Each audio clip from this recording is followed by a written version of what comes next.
টাঙ্গাইলের কালিহাতী উপজেলার একটি গ্রাম। অনেক দিন আগের কথা। সেখানে একটি ছোট পরিবার বাস করত। পরিবারটা গরিব হলেও সুখ শান্তির কোনো অভাব ছিল না।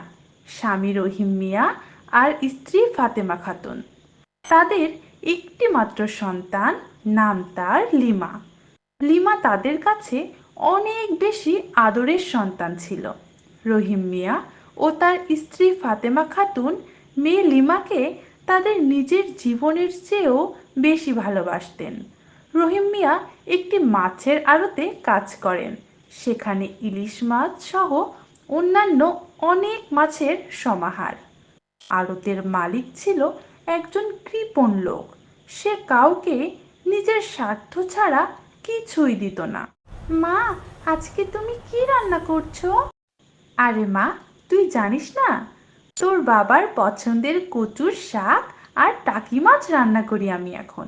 তুমিও তো অনেক পছন্দ করো, তাই তোমার বাবা কালকে হাট থেকে কচুর শাক আর টাকি মাছ নিয়ে আসছেন। দূর, রোজ রোজ এই কচু শাক আর ডাল খেতে একদম ভালো লাগে না। তুমি আব্বুকে বড় মাছ আনতে বলো না কেন? আমি ইলিশ মাছ খাবো।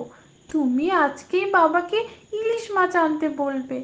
তাছাড়া বাবা তো মহাজনের আড়তে কাজ করে, সেখান থেকে একটা বড় ইলিশ মাছ আনতে বলবে। বলিস, ইলিশ মাছ খাবার সাধ্য কি আমাদের আছে রে মা? আমি নিজেই ইলিশ মাছ কবে খেয়েছি তাই মনে নেই। ইলিশ মাছ এখন সোনার হরিণ, যা শুধুমাত্র বড়লোকদের কাছেই ধরা দেয়। আমাদের মতো দিনমজুর গরিবদের কাছে সোনার হরিণ নামক ইলিশ মাছ ধরা দেয় না। মা, তুই মন খারাপ করিস না। না মা, আমি ইলিশ মাছ চাই চাই। আমার বান্ধবী রেশমি প্রায় দিনই ইলিশ মাছ খেয়ে এসে আমার সাথে গল্প করে।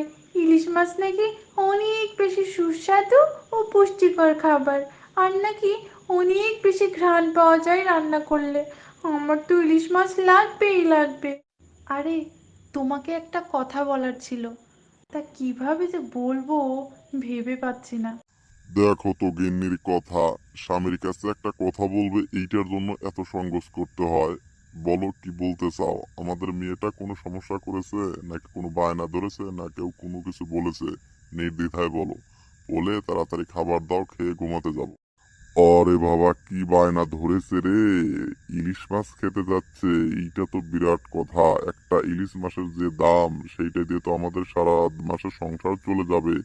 তারপরেও তো আমার মেয়ে বলে কথা, বায়না যখন ধরেছে, দেখি কালকে মহাজনকে বলে একটা ইলিশ বাকিতে আনতে পারি কিনা।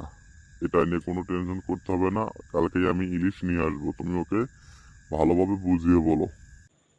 তা তো ঠিক বলছো, কিন্তু তোমার মহাজন কি দেবে একটা ইলিশ মাছ? শুনেছি সে নাকি অনেক বেশি কৃপণ।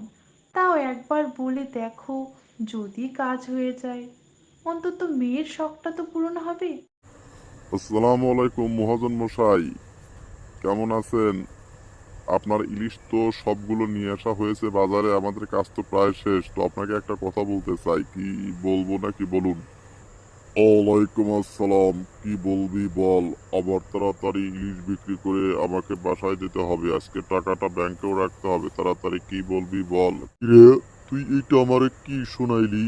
তুই গরিব হয়ে ইলিশ মাছ খাইতে চাস, আরে এখন তো বাংলাদেশে ইলিশ আকাশের চাঁদ হয়ে গেছে। তুই ইলিশ খাইতে চাস বা তোর বিয়ে খাইতে চাস, কোনো সমস্যা নাই, আমি তোকে কখনো ইলিশ দিতে পারবো না বাকিতে। কি ব্যাপার, মহাজন ইলিশ মাছ দিল না? যাই হোক, তুমি মন খারাপ করো না, আমি মেয়েকে বুঝিয়ে বলবো। কি আর করা গিন্নি, মহাজন তো ইলিশ দিল না, আমাদের কপালে ইলিশ নাই। তাছাড়া গরিবের ভাগ্যে ইলিশ হয় কেমনে? ইলিশ তো হয়ে গেছে এখন আকাশের চাঁদ বা সোনার হরিণ। মেয়েকে বলো, ভালো করে বুঝিয়ে বলো, আমাদের সাধ্য নাই। আমার আরে আকাশ ভাই, তুমি আমাদের বাড়িতে, তাও আবার ইলিশ মাছ নিয়ে কি মনে করে হঠাৎ করে আসলে? রাস্তা ভুল করেছো বুঝি? আরে রহিম মিয়া, আমাদের মেয়ে একটা ইলিশ খাইতে চাইছে। কালকে তো দেখলাম মহাজনকে এত করে বললে, কিন্তু মহাজন তো কোনো কিছু দিল না। মহাজন তো একটা আস্ত শয়তান। তাই আমরা দুইজন আমাদের টাকা থেকে ছোট্ট একটা ইলিশ নিয়ে আসছি আমাদের মেয়ের জন্য। বৌদিকে বলো তাড়াতাড়ি রান্না করতে। তখন রহিম মিয়ার স্ত্রী ফাতেমা ইলিশ মাছ নিয়ে রান্না করে তার মেয়ে সহ সবাই দুপুরবেলা খাওয়া দাওয়া করে। আর রহিম মিয়া বুঝতে পারে আসলে এরা আমার সত্যিকারের বন্ধু। তো বন্ধুরা, তোমাদের কাছে এই ছোট্ট গল্পটা কেমন লাগলো অবশ্যই তা কমেন্ট করে জানাবে।